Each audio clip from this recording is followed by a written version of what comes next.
Olha só que incoerência desse jornalista. Escuta.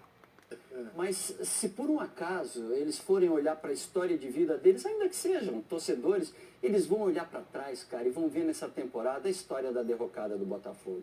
Nada mais conta de forma grandiloquente, né, a história dessa temporada do que a derrocada do Botafogo. Ela vai ser lembrada por décadas. A gente vai contar essa história em detalhes durante muitos anos. Cada vez que a gente falar de alguma vacilada dentro da competição, a gente vai... Lembra o que aconteceu com o Botafogo naquele ano de 2023? É impossível esse ano não ser marcado pelo que aconteceu com o Botafogo. Eu tenho essa dúvida mesmo. É que acho apenas que historicamente a gente renega os perdedores a pé de página. A pergunta é: quem vai lembrar do derrotado Botafogo? Se tem um campeão brasileiro que deu uma arrancada, né, de 10 vitórias, sendo que o Palmeiras estava 12, 13, 14 pontos atrás do líder Botafogo. Histórico é um time brasileiro ser campeão como foi em 2023. Isso poderia ser qualquer clube. Então eu fui pesquisar isso. Acho que só os gremistas se lembram que em 2008 eles abriram 11 pontos. Então, mas eles mantiveram o início do retorno. Eu acho que assim, o Botafogo ele passou muito tempo, muitos pontos à frente. Né? Mas assim, eu não considero um campeonato normal, porque assim, eu entendo que você está falando dos números, e para mim, se eu não sei o que aconteceu no campeonato, e eu olho essa tabela... Essa jornalista aí é muito coerente no que fala, né? E lembrando que ninguém lembra de um time derrotado, mas sim do campeão. Campeonato normal, né? 8 derrotas, muita oscilação entre os primeiros. Só que, sabendo a história do campeonato, em que tinha um time com 13 pontos à frente e em que um outro time, em 10 jogos, assim, faz uma campanha excepcional, incluindo esse 4-3 na casa do principal adversário pelo título. Toda essa história, aí pra mim, assim, a história é excepcional também do Palmeiras. Mas o lado do Botafogo, sabe que eu fico resgatando até uma memória mais recente. Eu acho que tem o caso do Grêmio, só que eu acho que o Grêmio não ficou tanto tempo à frente no segundo. O Palmeiras foi o que mais ficou e perdeu. O Palmeiras, em 2009, eu não me exato. lembrava. Você se lembrava que o Palmeiras ficou 17 rodadas na liderança? Eu lembro de 2009, foi o ano... 17. Não, eu não sabia do número, mas o ano de 2009 é marcado, gravado na nossa memória, como o ano em que o Palmeiras entregou um título ganho. Para mim é o ano em que o Flamengo arrancou. Eu nem lembrava, eu cobri 2009, eu nem lembrava que eram 17 rodadas na liderança. E a derrocada do Palmeiras, fui pesquisar, ela é contra times do Z4, ele tropeça no Santo André, no Sport, leva uma surra no 2009 era entregada referente, o Botafogo assumiu. O que vai ser lembrado futuramente é a arrancada, né? Você vê aí um exemplo, o Flamengo.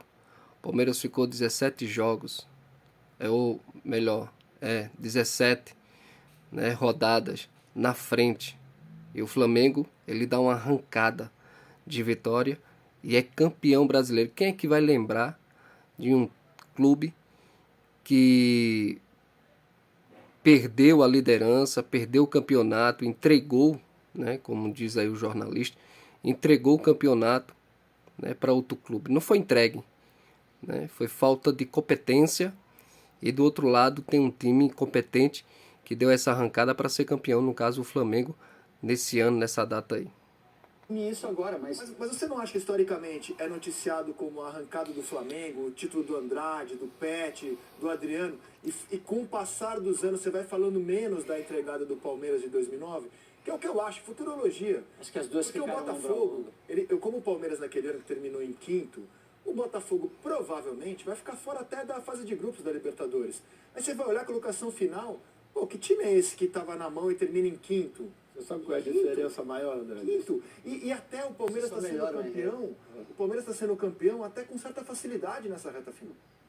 Então, se você olhar assim, os últimos jogos, desde que assumiu a ponta, todo mundo falou, pronto, está na mão do Palmeiras. Você sabe o que acontece? A grande diferença é o seguinte, quando perdeu em 2009 o Grêmio tinha memória recente de título. Botafogo são 28 anos.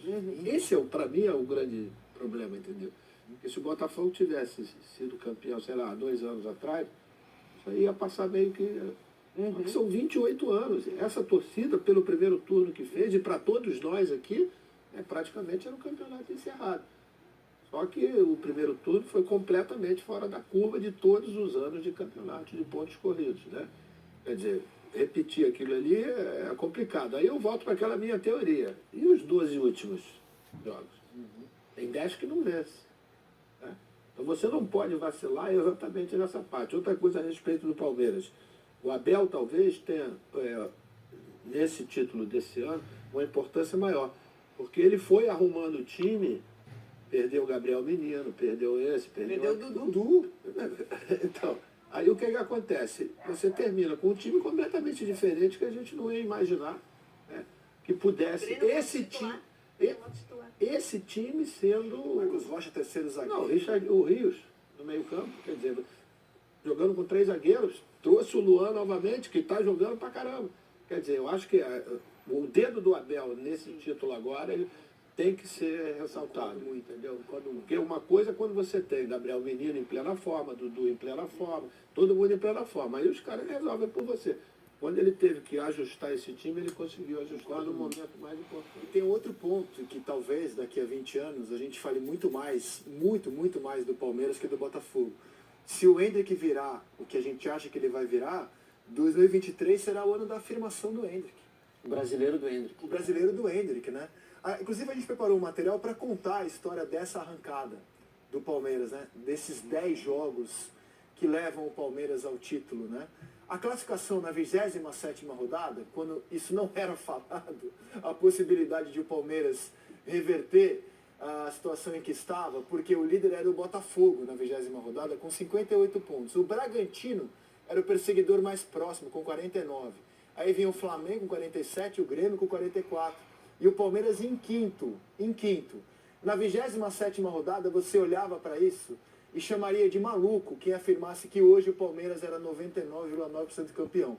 Só que aí aconteceu o seguinte, nesses 10 jogos, o Palmeiras vai perder do Galo, que é dessa rodada aí, que vai levar a classificação que vocês viram. Aí ele começa a sequência. Ele ganha do Curitiba, o primeiro jogo dessa arrancada. Depois ele vai meter 5-0 no São Paulo.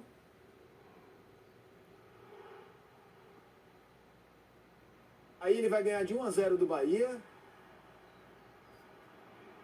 Não foi uma grande exibição contra o Bahia. O jogo, que para mim é o jogo que vai ser lembrado como o jogo do título. A vitória sobre o Botafogo de virada, depois de estar perdendo por 3-0. 1-0 no Furacão, gol do Endrick, que vai vendo como a colocação do Palmeiras, o número de pontos vai se transformando, né? Perde do Flamengo 3-0, cai para terceiro, vai ganhar do Inter num sábado à noite 3-0 e aí assume a liderança. Confirmada com o empate contra o Fortaleza. O Botafogo havia empatado mais cedo com o Santos, e o empate confirmava o Palmeiras na liderança. E depois o Palmeiras joga como líder, derrotando o América 4-0 e derrotando o Fluminense por 1-0. Essa arrancada de 10 jogos é a arrancada para o título. 8 vitórias, 1 empate e 1 derrota. É a arrancada para o título. É quando o Palmeiras ganha... De 4 derrotas seguidas. Sim, essa arrancada, ela serve para explicar a vitória do Palmeiras sobre o Flamengo, Atlético Mineiro, sobre o Grêmio, que podia chegar, o Bragantino. A história do campeonato é a derrocada do Botafogo, que começa... A gente vai discutir se começa na derrota para o Flamengo ou na derrota para o Palmeiras. Para mim, começa contra o Flamengo e é sacramentada contra o Palmeiras. Mas ela tem dentro desse período aí de um mês, né, desde o dia 1º de novembro, que foi quando eles se enfrentaram, um monte de partida onde o Botafogo ainda... É isso aí, família. Essa é a informação. Né? Esse aí foi o vídeo. Tá aí, né? O rosto do indivíduo aí, incoerente, que não reconhece, não dá o braço a torcer. Né? Disse ele que o Palmeiras foi um campeão normal. Né? E não quer enaltecer a arrancada, o esforço, né? a competência, né, do Palmeiras, mas é assim mesmo, é essa mídia aí, né, que infelizmente não quer reconhecer o título do Palmeiras de uma forma extraordinária. Até a próxima. E curte, comenta, compartilha e deixa o seu like.